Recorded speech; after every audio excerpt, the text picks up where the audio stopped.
On the morning of October 28th, 1707, an earthquake struck Japan that ruptured every segment of the Nankai Trough simultaneously: the Tokai, the Tonankai, the Nankai, and the Hyuganada. The Hōei earthquake, estimated at magnitude 8.6, was the largest in Japanese history up to that point. It devastated coastal communities across southwestern Japan, killing thousands and generating tsunamis that swept inland up to 3 kilometers. A massive landslide in Shizuoka province buried nearly 2 square kilometers of land. The aftershocks continued for months. 49 days later, on December 16, 1707, Mount Fuji erupted. The eruption, known as the Hōei eruption, was the most powerful in Fuji's documented historical record.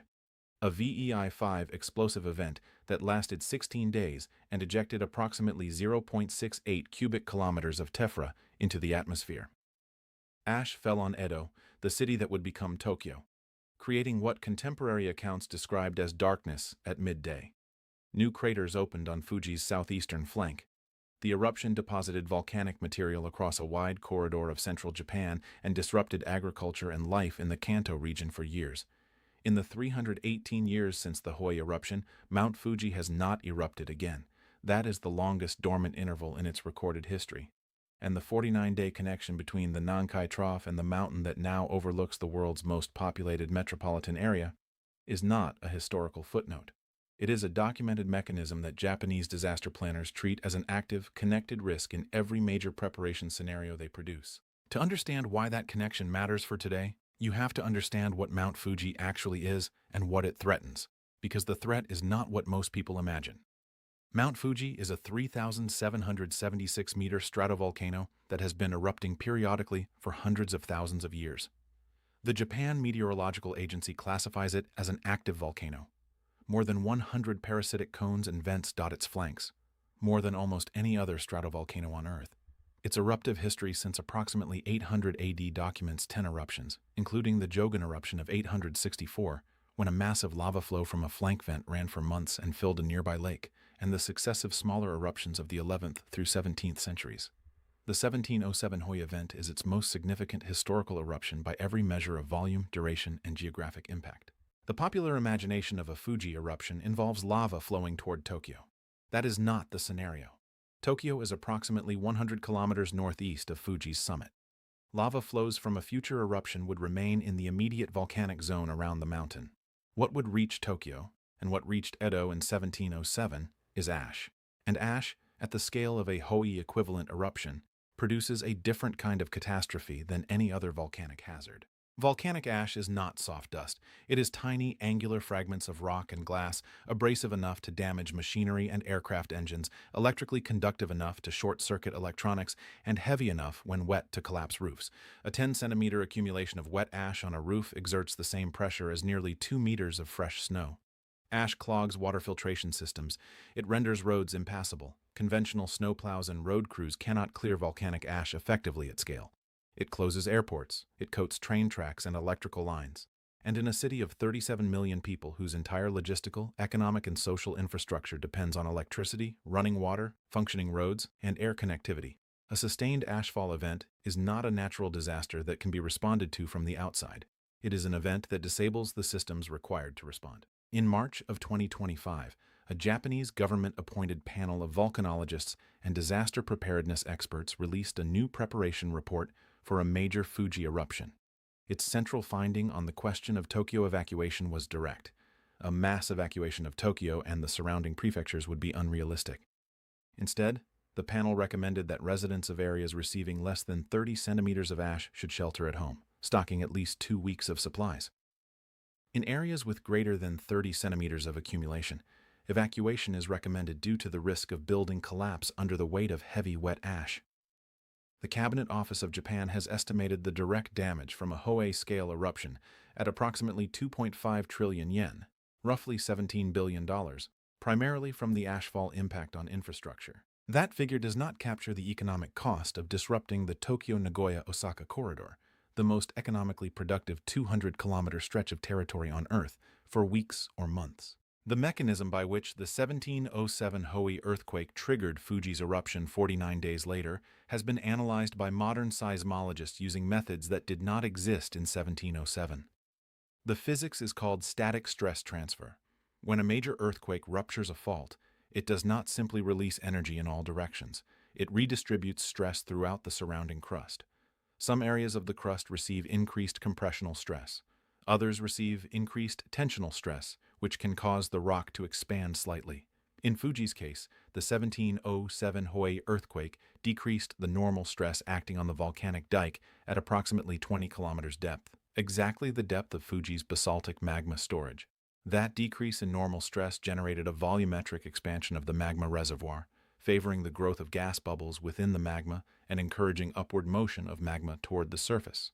The sequence took 49 days. Modern stress modeling has confirmed that this mechanism would operate similarly if a future Nankai Trough megaquake ruptured the same segments as the 1707 event. The Nankai Trough is located closer to Fuji than the epicenter of the 2011 Tōhoku earthquake was. The stress transfer to Fuji's magma system from a full Nankai rupture would be larger. The 2011 Tōhoku earthquake provided a test case. At magnitude 9.1 and with an epicenter approximately 600 kilometers from Fuji, it was more distant than a Nankai event would be. But it still affected Fuji measurably. A magnitude 5.4 earthquake occurred directly beneath the mountain 4 days after the Tōhoku event. A 2012 study by the National Research Institute for Earth Science and Disaster Resilience found that the pressure in Fuji's magma chamber had increased to 1.6 megapascals following the earthquake. The threshold that triggered the 1707 eruption was 0.1 megapascals. The post-2011 pressure was 16 times that threshold. Fuji did not erupt in 2011, but the study's conclusion was that it was not because the pressure was insufficient. It was because the magma itself was not in a state of readiness. The volcano was sensitive to the disturbance. The magma was not yet mobile. The distinction between pressure and readiness is the core scientific question that cannot currently be answered with certainty. To erupt, a volcano needs not only a loaded magma system, but magma that contains sufficient dissolved gas to fragment upon depressurization, magma that is primed. The key indicator scientists watch for this readiness is the presence of low-frequency earthquakes, which indicate fluid and magma movement at depth.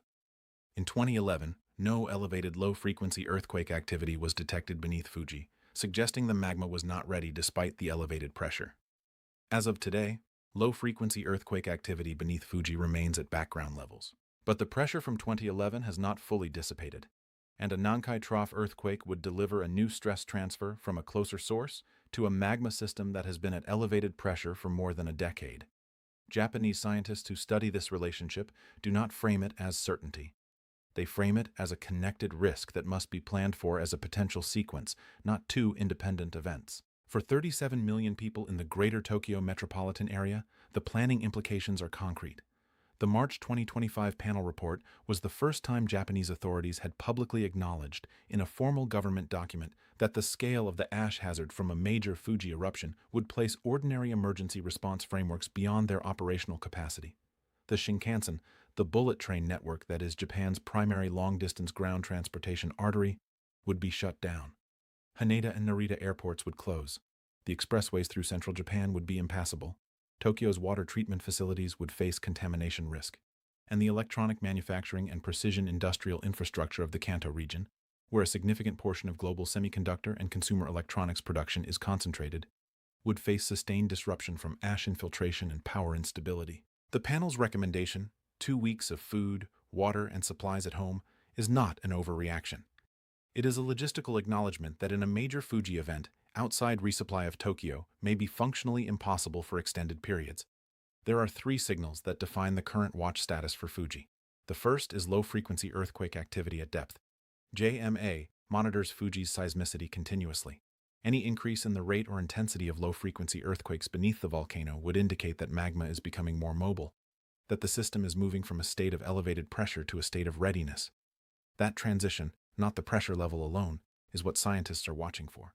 The second is ground deformation. A network of GPS stations and tilt meters around Fuji tracks any uplift or surface change that would indicate magma rising within the edifice. Currently, no anomalous deformation is detected. If deformation began appearing simultaneously with increased low-frequency seismicity, the JMA would elevate its alert level and begin notifying the prefectures in the ashfall hazard zone. The third is the Nankai Trough itself. Every year that passes without a Nankai megaquake is another year of plate convergence, Another few centimeters of stress accumulation on the locked interface that, when it finally releases, will deliver a stress pulse to Fuji's magma system from the closest possible source. The 80% probability in 30 years is not a countdown, but it is a condition that Japanese hazard planners have to assume will materialize within the working lives of the people making decisions today. The 1707 Hōei earthquake ruptured the Nankai Trough. 49 days later, Mount Fuji erupted. The mechanism is understood. The precedent is documented. The probability of another Nankai megaquake is 80% within 30 years, and the 37 million people who live and work in the ashfall radius of the mountain that has been silent since 1707 are preparing for what the math says is not a question of weather, but a question of sequence. Subscribe to stay ahead of what's coming.